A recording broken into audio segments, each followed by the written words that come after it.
Maarifasasa exists to empower you for the digital knowledge economy with a mission to create digital employment opportunities for Africa's youth. The Maarifasasa podcast was born out of that, to paint a picture and delve deeper into this course. In each episode, we'll explore the transformative power of digital skills, freelancing, innovation, and so much more.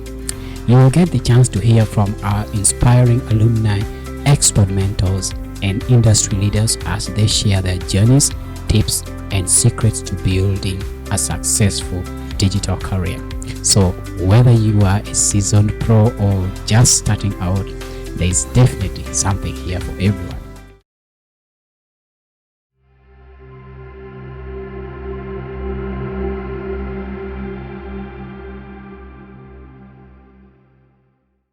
In today's episode, we'll be joined by a gentleman who has really dedicated his life to ensuring that the African youth can unleash their full potential in the digital economy.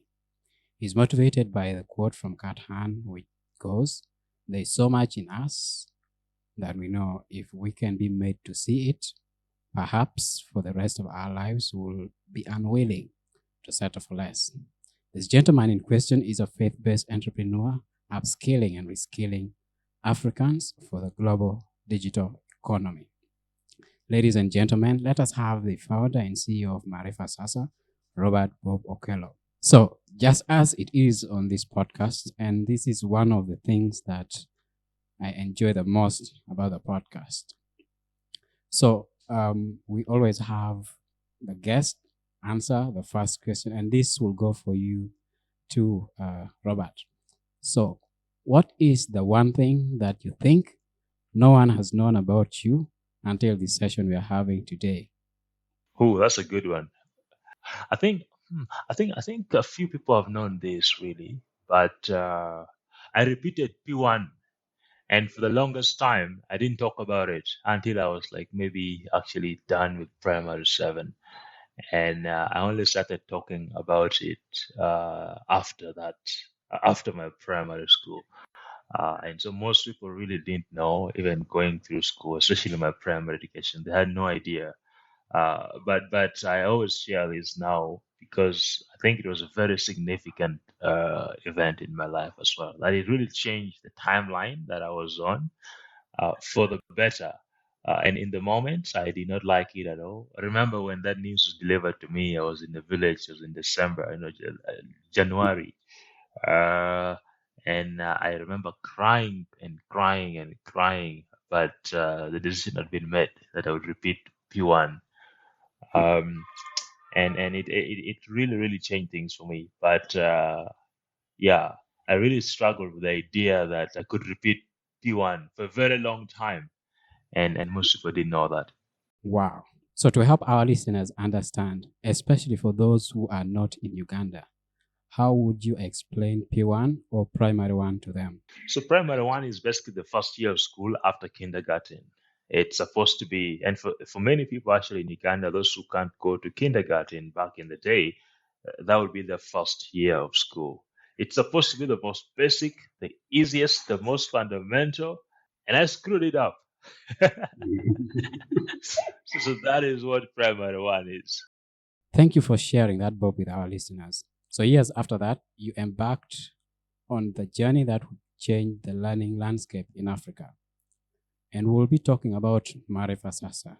So the story of Maarifasasa definitely brings a beginning, not just with a vision, but with a deep understanding of the challenges that are actually faced by learners and educators in the region. So could you just share with us the story behind the founding of Maarifasasa? What really inspired you to jump on this journey? That's a very good question. And each time I think about the Maarifasasa story and the journey, there isn't really like one key defining moment, but I would say it's made up of several events and that kept building over each other that it eventually led us to starting Maarifasasa. But I would say some of those key things, one of them was just reflecting on my own educational journey. And you know this quite well. When I finished P7, maybe this is something that most people don't know as well, but I'm sure a few people do know, is that after finishing P7, things were really not easy at home. I was meant to drop out of school, actually. After finishing P7, I wasn't sure if I was going to go to senior one, simply because there was not enough money to pay for my school fees in post-primary education. So I was just at home for that long vacation, that holiday, and I'm not sure if I would be able to join senior one. But then I was able to get a scholarship that really turned things around for me. It was a major turning point again for me as well. And that scholarship to attend Light Academy Boys Secondary School in Kampala. And my scholarship, I later find out, was being paid by some people of Turkish descent in Germany who didn't know me, but that's how my scholarship was funded. And for 4 years, I did my O levels at Light Academy Boys Secondary School in Kampala. After finishing my O levels, I would land another scholarship that absolutely changed my life, attending the United World College Red Cross Nordic in Norway. And after my time in Norway, 2 amazing years that were very, very formative. I ended up on another scholarship at the University of Oklahoma, where I designed my own degree in African Development Engineering. And now, when you look at all of these things, for me, one thing was clear. There were a lot of talented people that I went to school with, and I wasn't the most gifted of all of them. I knew a lot of amazing people that I went to school with throughout these years.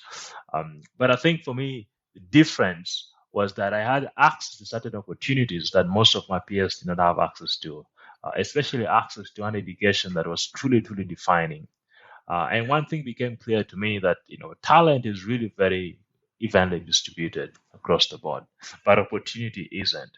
And for me, education was indeed the great equalizer, and it really, really changed my life. And I think that is where I began to really think about ways through which, one, I could pay back. I thought about, how do you pay back all these people who have really believed in you and invested so much in you? And the truth is that I could never be able to pay them back, right? Uh, but what I could do is to be in a position to pay it forward.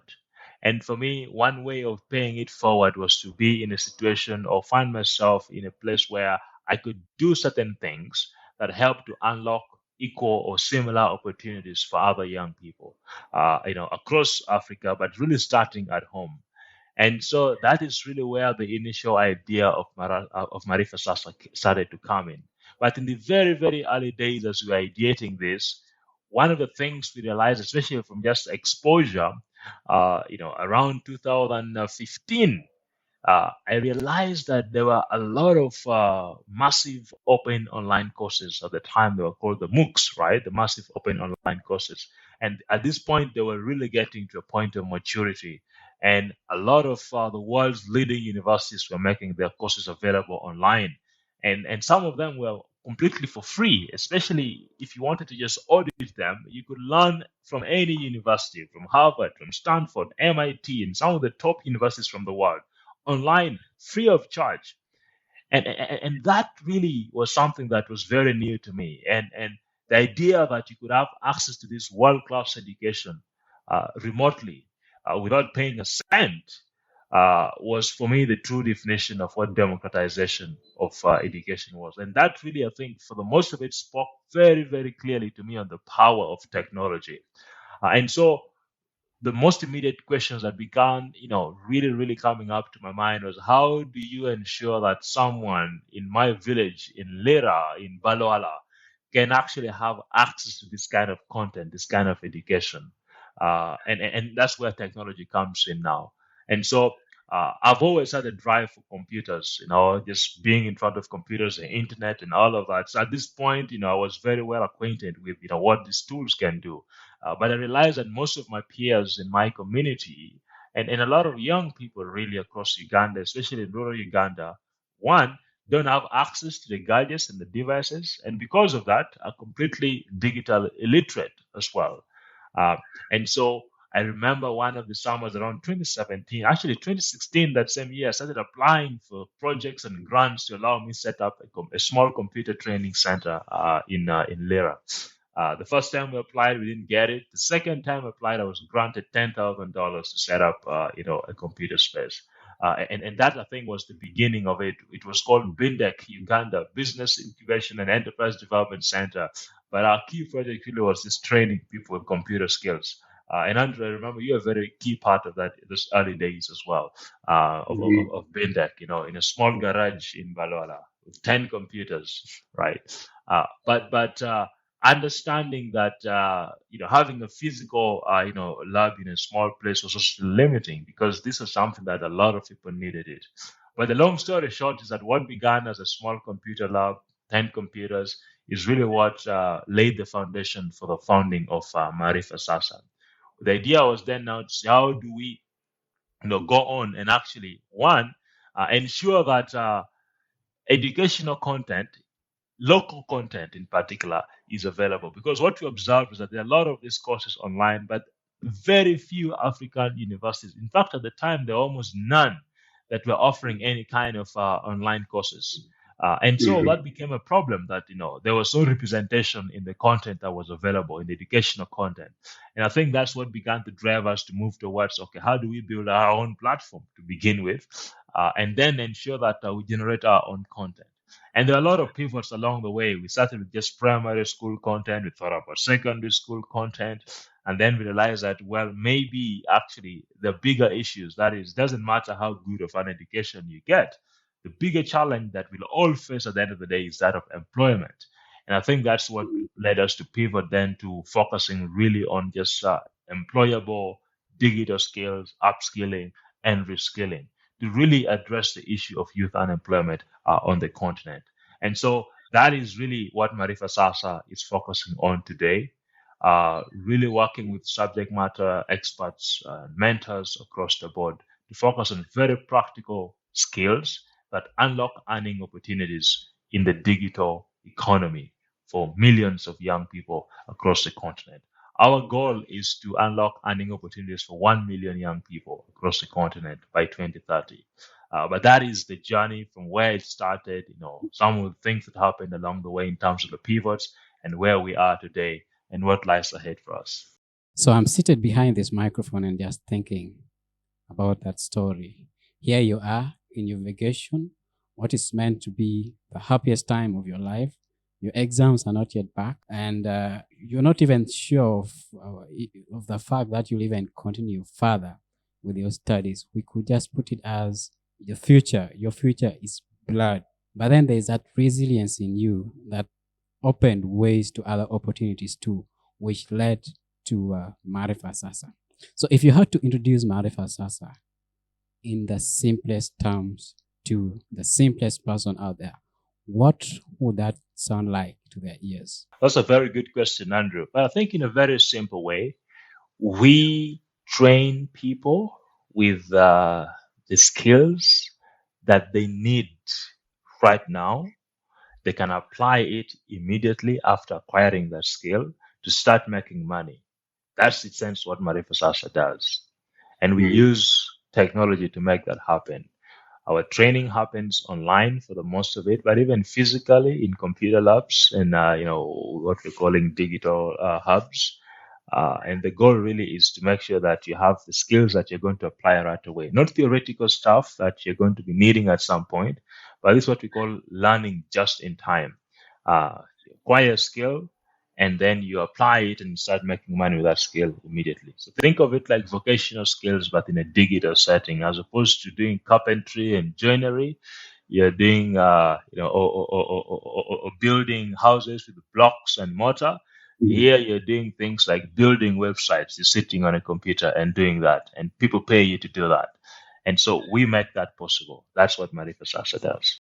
I'm going to pick up from one of the points that you mentioned, especially around the tweaking that happened along the way to see Maarifasasa as it is at the moment. So could you just give us a bit of the challenges that happened and the tweaking that had to happen, which really influenced your approach to having Maarifasasa at the point it is at the moment? That's a good one. So I'll give you one of the pivotal moments for us. I mentioned that we actually ended up building our own platform. Now, at the time, that seemed like a good idea, but it was a terrible idea. But it was necessary for us to learn some very key lessons. One of the things, so at the time, myself and our co-founder Ismail Ombo from South Sudan, we were in the U.S. at the University of Oklahoma, and I remember we used to work together at the International Student Services at the University of Oklahoma, the Norman campus. And I had a background already in building websites. My senior fall vacation after Light Academy, I did a short course in web development, so I could build websites and all of that.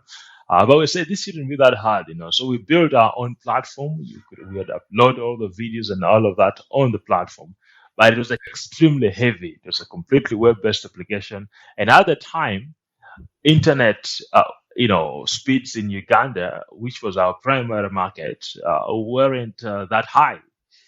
And whereas the site worked perfectly well on our side in the States because we had relatively faster internet, at home and in the main market, things were really, really not happening. The platform was taking forever to load.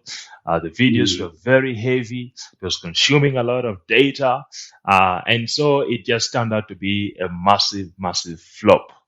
And of course, the platform had a lot of bugs. The website could sometimes freeze, could take forever to load. There was a lot of crashing when more people joined. So it was just a complete mess at the beginning.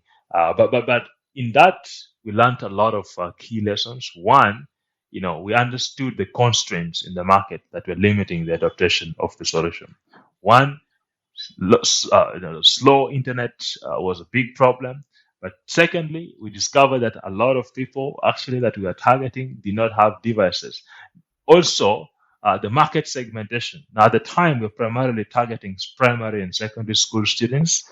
And we discovered that, we actually knew this, but we ignored it until the market reminded us, which is that most of these users at that age group actually are not allowed to have electronic devices in school for the most of it, right?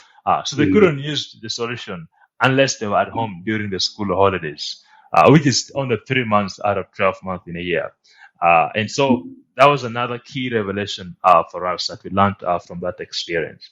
And so we had to completely, put down that page, that platform, and completely change our strategy. But we also discovered that, okay, a lot of parents tend to pay for private coaching and tutoring during the holidays. So we said, okay, let's focus on that actually, because during the holidays they have access to devices, and maybe instead of just focusing on producing content that they're already getting in school, let's focus on private coaching.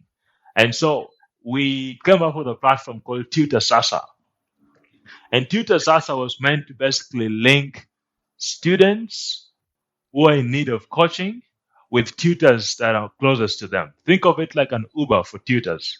It was a brilliant idea, and we embarked on it. But then, we didn't do a lot of market research at the time, and we just, said this is a good idea. We loved it. We fell in love with it. We started building the platform. But in the process, as we're building the MVP, we ran out of money. And it became a key problem.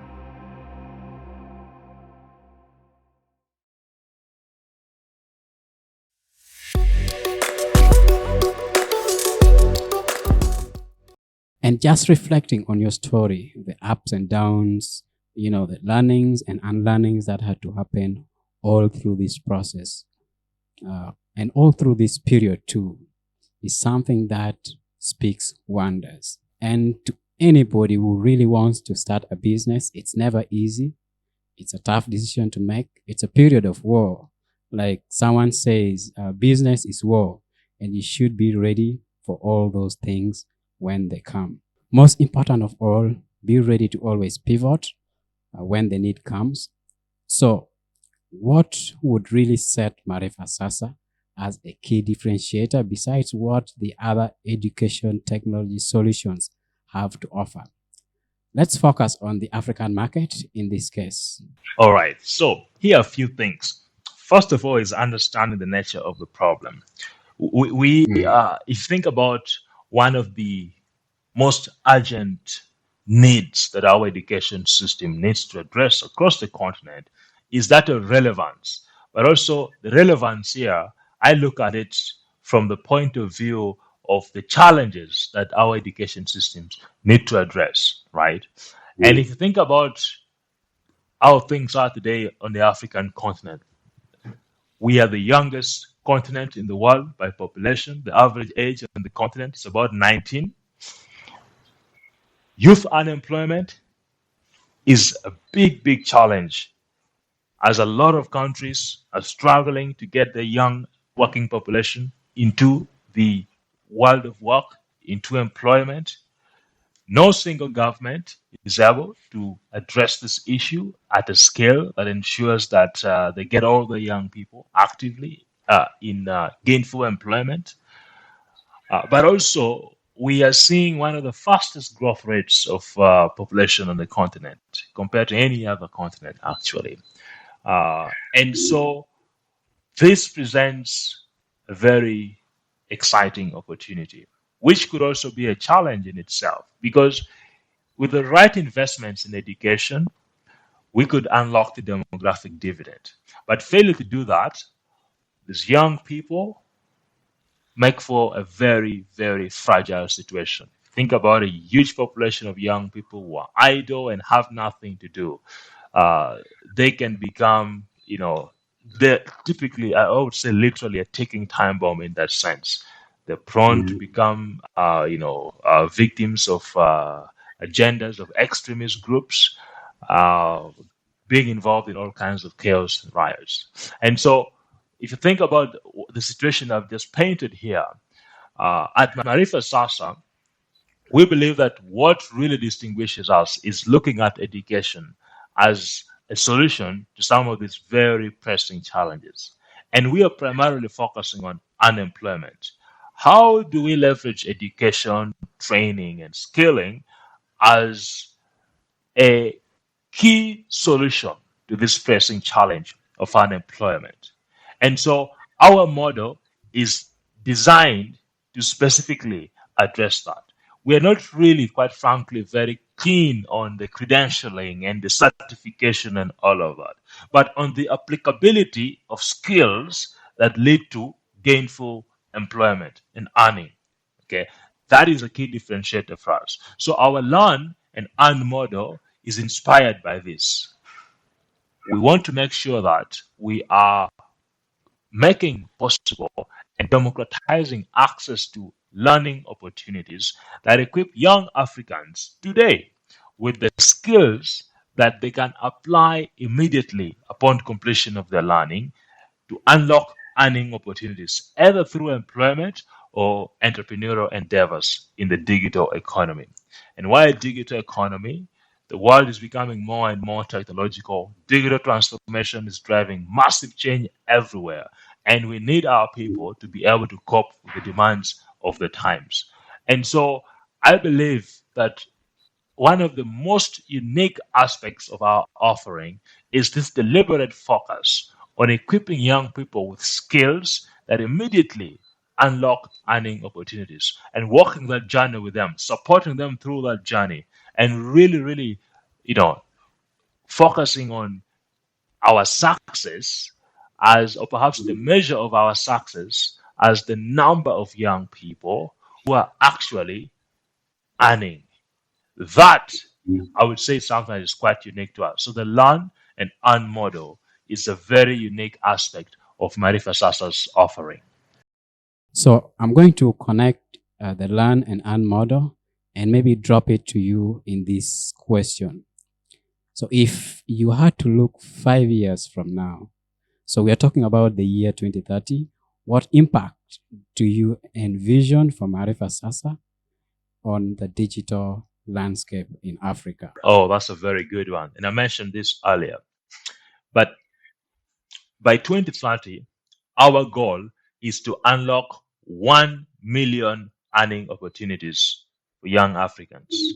That means 1 million people working online in the digital economy and making a decent wage, a livable wage out of their involvement and active participation in the digital economy. That is what the year 2030 looks like.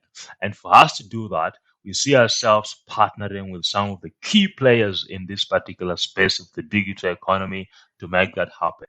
We see ourselves strategically working with governments across the continent to make that happen. We see ourselves strategically partnering with development partners across the continent or those actively engaged across the continent to make that happen.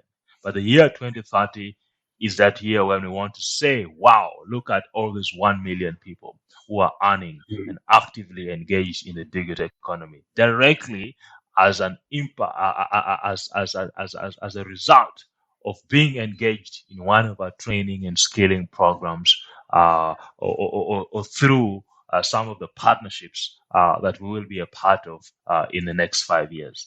That is what the year 2030 looks like. So you've been speaking about Maarifasasa Uganda, and now from your previous response, it looks more like it's an African thing.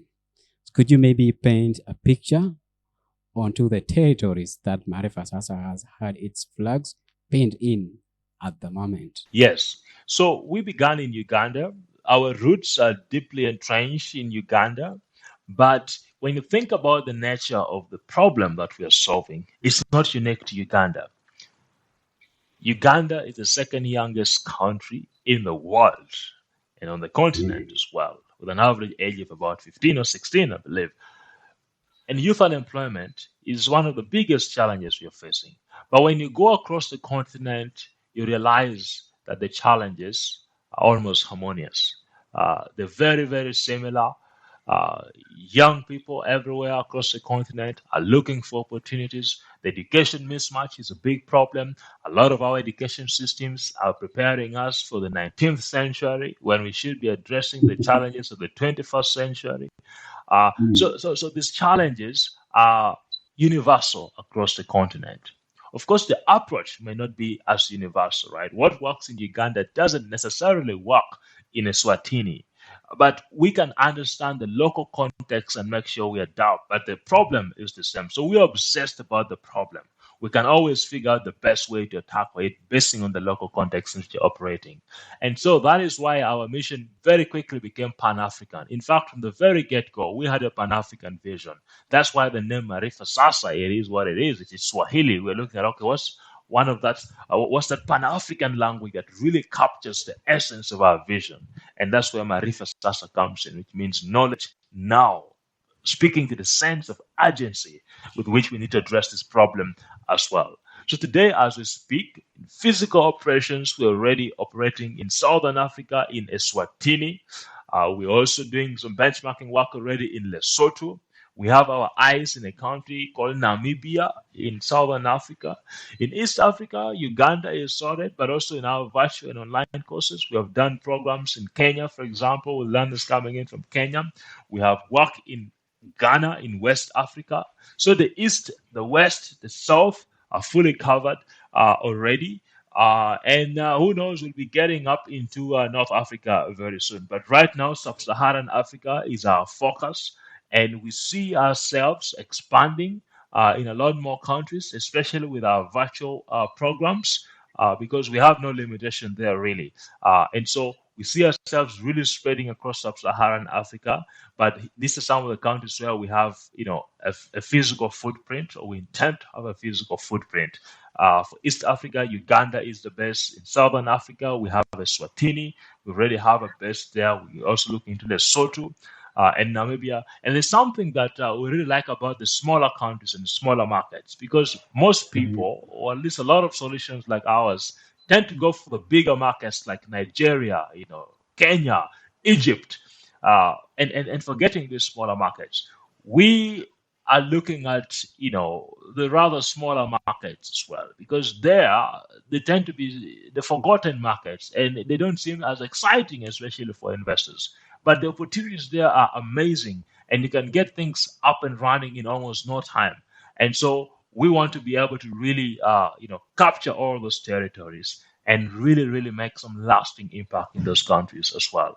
And I think that's what's going to continuously help us to build the muscle to pursue the Pan African agenda that we have as a company. Someone would actually ask, Why sub-Saharan Africa? Sub-Saharan Africa compared to the other parts, this is where the largest population on the continent. This is where they live, right? And that's precisely why sub-Saharan Africa. Um, that is where our focus is, and we want to really consolidate our efforts in that particular region. Okay, but also, of course, if you think about in terms of just cultural similarities, we might be different. We might perhaps often focus a lot on the differences that we have among us, that the East and the West or the South. But when you think about it culturally, we are actually very similar as well. So that is a reason why we are really focusing on that. We kind of understand the region a bit more, but it's a bit of homogeneity as well. But really, it's a big market. Sub-Saharan Africa's population, I believe, is about 1.24 billion inhabitants, which is really the majority of the population of the continent's population. And so that is a very compelling reason, to pursue it. But also, no single African country has a big enough market to actually, make any forward-thinking business to thrive entirely. And so we are not building just for Uganda. We are not building just for Eswatini. We are building for a Pan-African market. And Sub-Saharan Africa is really what captures that Pan-African market for us. That has been wonderful. And now I want us to focus on these learners. From your experience, what do you think is so unique about the platform? So a few things. One, if you think about our approach, of course, the platform is just a means of delivery. That's a channel, right? But it's the more, the modalities with which we conduct our training. A key feature, first of all, is our mentorship, focus. We call our trainers mentors, and that is intentional because indeed they are mentors. And we really handpick people who are applying the skills that they want to teach. We handpick people who are earning a living from the things that they're doing. And we believe that they not only have the skills to impart, but also come with a network that can really help those who are just getting started in those fields and those areas to go a long way in terms of getting started or hand up in that sense. They can guide the way for them. And so the mentorship focus of our program is a very key one. But secondly, is the deliberate focus on really helping you to find opportunities. And one way we do this is making sure that by the time you finish or before you complete your program, you go through some kind of internship. And this internship gives you real world opportunities to apply your skills to real business solutions with real companies and businesses. And there you're able to consolidate the things that you have learned on an actual project for an actual client, which really helps to build the confidence of a young person as they're entering into the marketplace. But also, as a result of that, which also leads me to the other key aspect, is the component of portfolio. By the time you finish your program, you should be able to demonstrate that you can truly do what you say you want to do. And so that is where the portfolios come in. So by actually helping or perhaps providing an opportunity for our learners to work on some of these real life practical programs, projects for internships, we're helping them to build a portfolio, which really gives them an upper hand when they get into the marketplace because they have proof of what they've done. And that's a very key one. Now, our online platform allows us to reach millions of people at any given point in any geographic region across Africa. That's another beautiful aspect of it. But beyond just having those contents and recordings on the platform, we also ensure that it's both synchronous and asynchronous, which means that there's recorded content, but also infusing in live sessions in there to ensure that our mentors can actually have live sessions with our students or the mentees to really enhance learning is a very key component of the platform as well.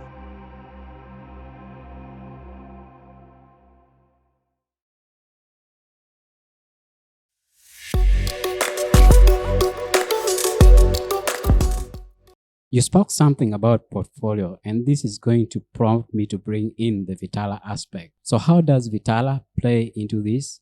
And maybe you could tell us what Vitala is in that sense. That's a good one. So Vitala, for those of you hearing it for the first time, Vitala is a product of Maarifasasa, and it actually stands for Virtual Talent Africa.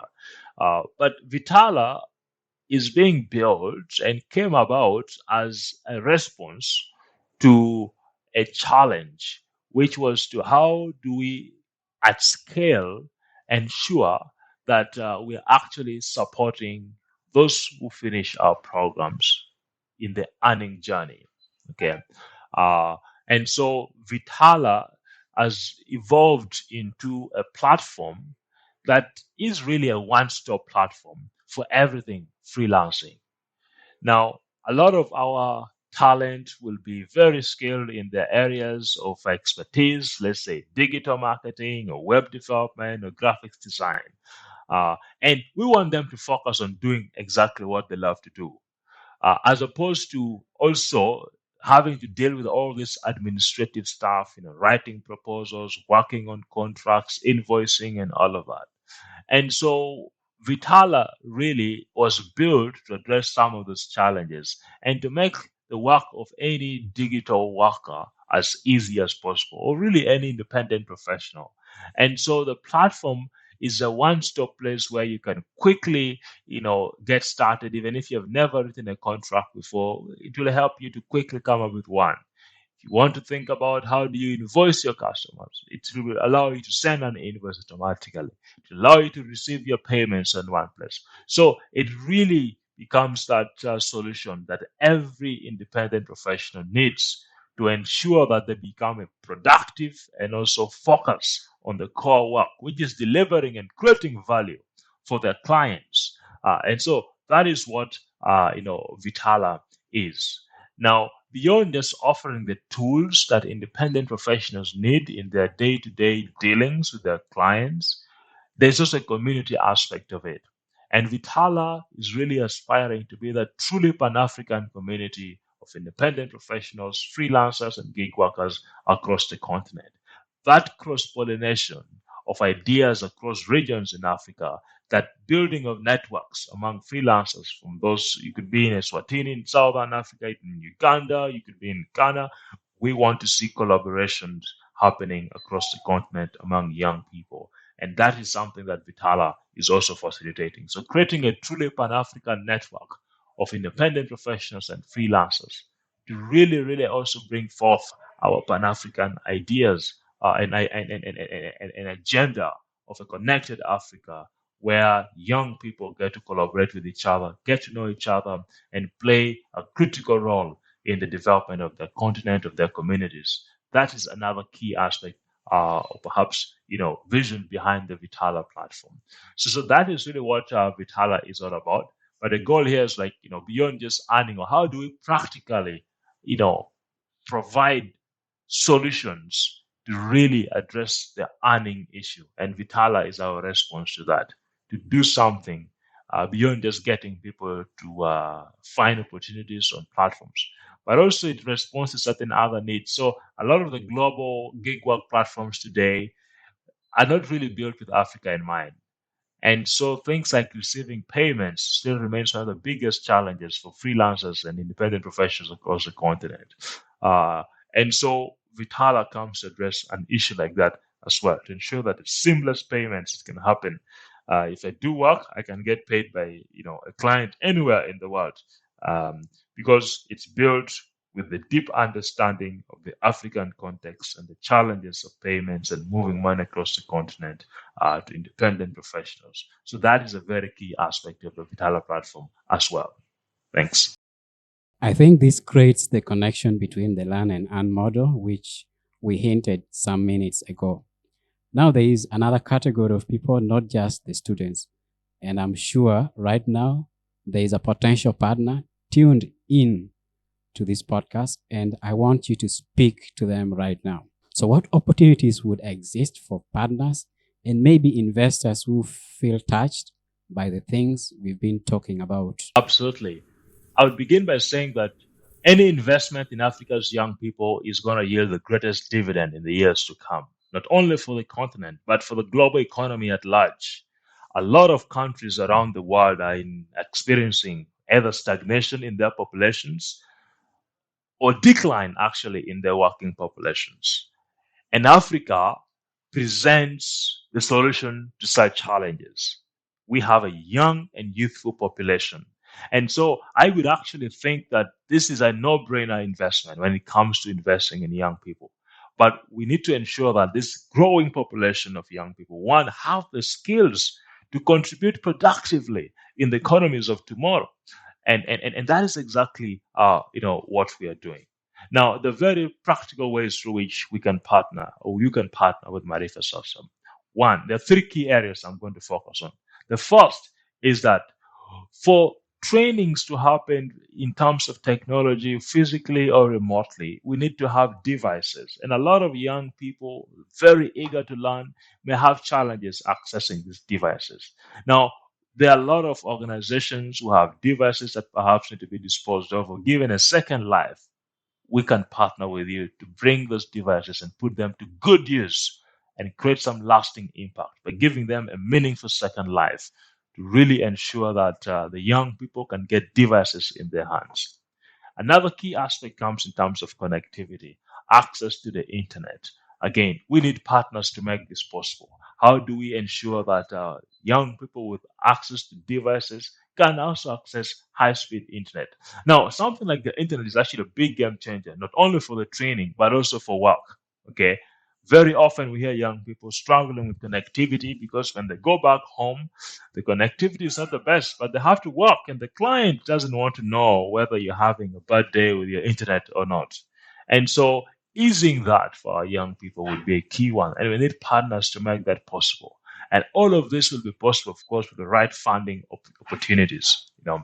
Either directly providing those gadgets or funding to ensure that we can actually make sure that our training programs are accessible to a lot more young people across the continent. Our mission and our goal, like I mentioned, is 1 million earning opportunities for the continent in the next 5 years. And we will need partners like you to make that possible. Uh, Beyond the physical, the virtual trainings, our goal is to set up physical training centers in strategic locations across the continent.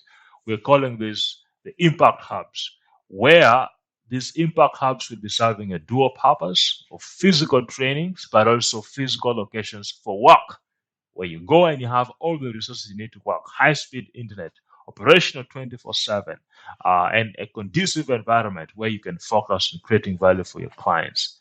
To do this, we'll need partners across the continent. And so we believe that there can be no better investment in our young people than in equipping them with the skills that they need to thrive today and tomorrow. And as the world continues to change, we need an adaptive education that can quickly respond to the needs of the times. And we believe we have that kind of model. And so I invite every partner to join us in this. Now, you could be an investor as well. We are raising, if you can write us a check, we're happy to discuss funding opportunities, whether it's equity, debt financing, or grants. We're open to all of these opportunities. But at the end of the day, the most important thing for us is to create sustainable impact, ensuring that young people are equipped to deal with the challenges and tap into the opportunities that are presented in today's digital economy. For our partners and potential investors out there, we'll include a link in the show notes for you to reach out. So, Robert, take me for someone who has been moved by the conversations we've had and is excited to embark on this journey. How do I get to be a part of Maarifasasa in its journey to creating digital employment opportunities for Africa's youth? There's several ways to be involved. First, if you're a learner, if you're a young person out there listening to this and wondering, how do I start learning? Visit learn.maarifasasa.com and sign up for one of our courses in our training programs. Join an upcoming cohort and do not be left behind. Equip yourself with the skills that you need for tomorrow and today. That's if you're a young person that wants to start learning immediately. For partners, you perhaps have thought about a way that you can be a part of this by either, helping us address the issue of device access, or helping us set an impact hub somewhere, or you actually know of a financing opportunity. You can also reach out directly to us. And as Andrew mentioned, hopefully that link will be shared in the show notes where you can find and details on how you can actually express your interest as well. If you're an investor, we need your support as well. A lot of this is going to require some financial muscle, and we want to partner with visionary, like-minded investors who believe in the vision that we are pursuing and see the opportunity that we see to invest in Africa's young population and to really, really tap into the dividends and the returns on that investment that will come in the near future. And also, you might be a professional that is having tremendous experience and you want to invest in the younger generation by sharing your skills with them. We're always looking for subject matter experts and mentors.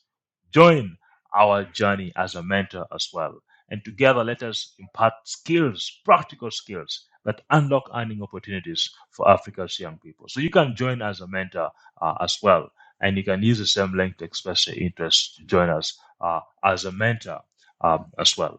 If you're a development partner that is working with young people and undertaking digitalization and digital transformation projects across the continent, we want to partner with you as well to really scale the impact of your digital transformation initiatives, but also to align your vision into a very impactful and really, really timely solution, which is ensuring that our digital transformation initiatives address the most pressing challenges of our time, that is youth unemployment.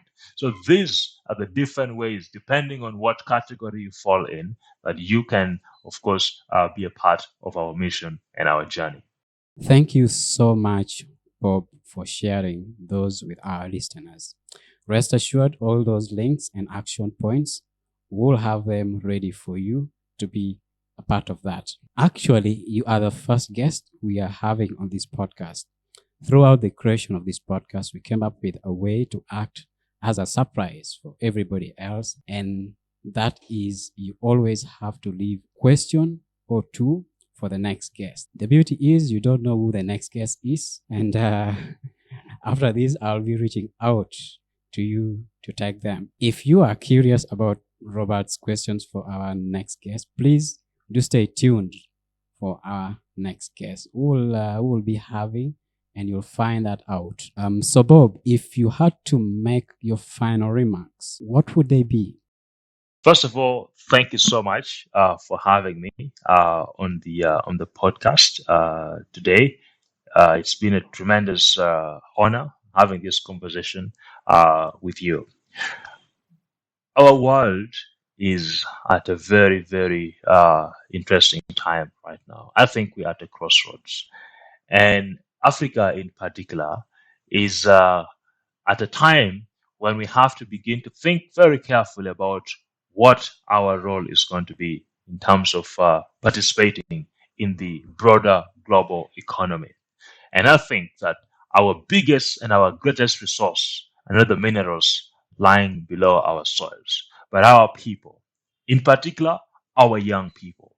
And so, investment in our young people, I believe very, very confidently that it's going to pay the greatest return on investment for our future.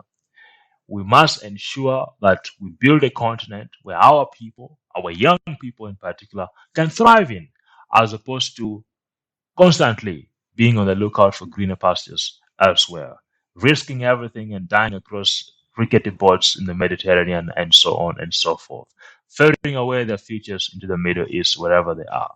We can build a continent that our young people are happy to be in and can thrive in.